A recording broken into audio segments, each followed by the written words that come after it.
Latest news updates కోసం ఇప్పుడే download చేసుకోండి media effects app. Welcome to media effects. రాబోయే ఎన్నికల్లో బీఆర్ఎస్ పార్టీకి డిపాజిట్లు దక్కవని ముఖ్యమంత్రి రేవంత్ రెడ్డి అన్నారు. బీఆర్ఎస్ బీజేపీ చేతిలోకి వెళ్ళిపోయిందన్నారు. లోకసభ ఎన్నికల్లో కాంగ్రెస్ను ఓడించేందుకు బీజేపీ బీఆర్ఎస్ అంతర్గత అవగాహనతో కుట్ర పన్నుతున్నాయని రేవంత్ రెడ్డి ఆరోపించారు. ఎన్నికల్లో ఎలాగైనా గెలిచేందుకు ఈ పార్టీలు చేతులు కలిపాయన్నారు. లోకసభ ఎన్నికల్లో బీఆర్ఎస్కు ఎలాంటి పాత్ర లేదు. బీజేపీ కాంగ్రెస్ మధ్యనే పోటీ.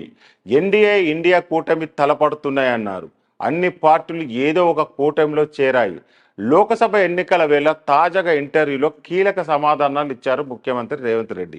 వచ్చే ఎన్నికల్లో కాంగ్రెస్ బీజేపీ మధ్యనే ప్రధాన పోటీ నెలకొందని స్పష్టం చేశారు. గ్రామీణ ప్రాంతాల్లో బీజేపీ ప్రభావం తక్కువ, రూరల్లో పోటీ ఉన్నదని బీఆర్ఎస్ కాంగ్రెస్ మధ్య అన్నారు. ఎన్నికల సమయంలో బీఆర్ఎస్ ఎంపీ అభ్యర్థులు 6 నన్ను కలిశారు. నేను తలుచుకుంటే బీఆర్ఎస్కు 6 అభ్యర్థులు ఉండేవాళ్ళు కాదన్నారు రేవంత్ రెడ్డి. బీఆర్ఎస్ నామమాత్రంగా పోటీ చేస్తుందని ఆయన అన్నారు.